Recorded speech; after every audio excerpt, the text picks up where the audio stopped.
Yo tout le monde, j'espère que vous allez bien. Aujourd'hui on va parler des... Avant de vous laisser avec la vidéo, j'aimerais vous parler du sponsor de la vidéo, l'eau de mon robinet. L'eau de mon robinet c'est quoi? C'est l'eau qui s'écoule de mon robinet tout simplement, ce qui permet de rester hydraté toute la journée.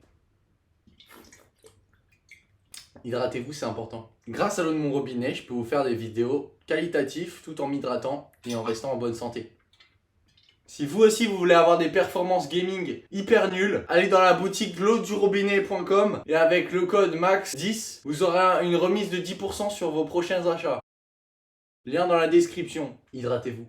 Donc comme vous avez pu voir au titre de la vidéo et à ce que vous venez de voir il y a à peine 2 secondes, aujourd'hui on va vous parler des placements de produits. On va donc commencer par le plus simple. Qu'est-ce qu'un placement de produit? Un placement de produit, c'est une technique marketing utilisée par les plus grosses marques qui ont un certain budget pour faire leur pub. Alors attention, contrairement à la publicité traditionnelle, le placement de produit ne se présente pas comme une publicité directe, mais essaye naturellement de s'intégrer à l'intrigue ou au décor. Il n'y a pas de panneau.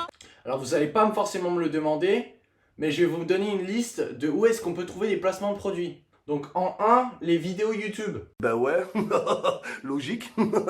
En 2, les live Twitch ou les publications TikTok. 3, les séries télévisées ou les films. 4, la télé, en général. Bien sûr, il y en a plein d'autres, mais je ne vais pas vous faire la liste complète parce qu'on pourrait en parler pendant des heures. Alors avant tout, pour comprendre les placements de produits, il faut comprendre le but que les marques ont pour faire des placements de produits. Le placement de produit cherche à influencer les attitudes et comportements d'achat de manière implicite. Je vous donne un exemple. Le spectateur, souvent sans s'en rendre compte, est exposé à des marques qui s'insèrent dans des scénarios de la vie quotidienne ou d'ouverture extraordinaire, ce qui crée de l'émotion envers le produit. Les placements de produits, leur but c'est se fondre dans le contenu. En gros, faire qu'un avec le contenu. Ce qui peut rendre l'exposition de la marque beaucoup plus populaire et acceptable envers le public. Un autre exemple, ça peut être la popularité du film ou du créateur de contenu qui met en avant leurs produits. Parce que, en apparaissant dans des productions populaires et à la mode, les marques vont bénéficier d'une large audience, ce qui peut augmenter leur notoriété et potentiellement leur vente. Oh les bâtards. Malgré tout, si un placement de produit n'est pas bien fait, cela peut pas plaire au public du tout. C'est pour cela que je vais vous expliquer pourquoi les placements de produits ne sont pas appréciés du public. Parce que de 1, bah ça fait chier de se taper une pub sur NordVPN en plein milieu de vidéo. Je suis désolé NordVPN, si un jour vous voulez bien sponsoriser une vidéo, je suis pas contre. Je vais vous expliquer pourquoi ça fait chier tout le monde. Parce que tu regardes ta vidéo tranquille et d'un coup, paf, allez hop, une pub. Super, non mais merci quoi, c'est...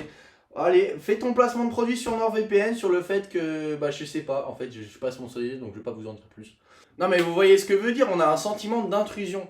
C'est comme si toi devant ton canapé, enfin devant ta télé, dans ton canapé, et là il y a un mec qui défonce ta porte comme ça, bam, Il n'y a pas de panneau. et il rentre, il fait « Prenez NordVPN ». Et là, la seule chose que tu as envie de lui dire, c'est « Mais on t'emmerde !» Ce qui crée ensuite une surcharge commerciale. Voilà, c'est tout simple. Les gens, plus il y a placement de produits, plus les gens vont se lasser de la vidéo. Bah ouais, logique. Et du coup, moins ils vont regarder ta vidéo, ce qui est logique. Bah ouais, logique. Et si tu fais trop de contenu sponsorisé, les gens voudront plus regarder tes vidéos. Moi, personnellement, j'ai arrêté de regarder des gros youtubeurs à cause de ça. Mais bon, c'est compréhensible parce que sans ça, ils pourraient pas vivre de leur contenu et faire ce qu'ils aiment faire. Parce qu'avant tout, faut pas oublier que les gens qui ont percé aujourd'hui et qui font de ça leur métier, à la base, ils font pas YouTube pour l'argent. Et finalement, je trouve que c'est beau parce que réussir dans un métier comme ça, moi, c'est pas forcément mon rêve, mais c'est quelque chose que beaucoup de gens aimeraient faire pour l'argent. Oh les bâtards. Maintenant, je vais vous expliquer en quoi est-ce que ces placements de produits peuvent aider les créateurs. C'est très simple et assez compliqué à la fois. Les placements de produits peuvent aider les artistes de plusieurs manières, en particulier dans l'industrie du divertissement. Bien que les placements de produits, de toute façon, tout le monde s'en fout et on les swipe de toute façon. On va pas se mentir, tout le monde fait ça. On va pas regarder le placement de produit de la vidéo. Mais voici pourquoi ça peut servir aux créateurs. De 1, ça peut l'aider à financer son projet et à s'améliorer au niveau matériel et les qualités de vidéo. Par exemple, acheter des nouvelles caméras, un nouvel éclairage et finalement produire des meilleures vidéos pour ses spectateurs. Moi par exemple, je vous mens pas, j'aurais bien besoin d'un éclairage et d'une caméra. C'est pour ça que je prends ces exemples. De deux, ces placements de produits peuvent aussi l'aider à avoir une plus grande audience. Je vous donne un exemple. Si demain je me fais sponsoriser par l'eau de mon robinet pour une vidéo, l'eau de mon robinet peut potentiellement partager ma vidéo sur leur réseau, ce qui m'aidera à avoir une plus grande audience et donc faire découvrir mes vidéos à plus de personnes. Malgré qu'on va pas se mentir, les placements de produits c'est bien chiant, hein. Tout le monde, on zappe. La troisième option, c'est que ça peut aider le créateur à se verser un salaire. Parce que oui, les créateurs, si tu veux vraiment en vivre, il faut apprendre à se verser un salaire. Parce que sinon, c'est t'es mort quoi. Tu vis pas, tu bouffes pas, tu bois pas, tu peux même pas tirer la chasse d'eau parce que t'as pas payé la facture d'eau. Voilà. Donc ouais, la flemme d'avoir mes chiottes remplies de... Bon, je vous donne pas les détails, hein. C'est mieux pour tout le monde. Donc voilà, en gros, les placements de produits, ça aide quand même beaucoup les créateurs de nos jours et au début de YouTube où c'était moins apprécié. En résumé, bien que le placement de produits peut être une stratégie marketing puissante, il doit être bien conçu, comme un placement de produit sur l'eau de mon robinet.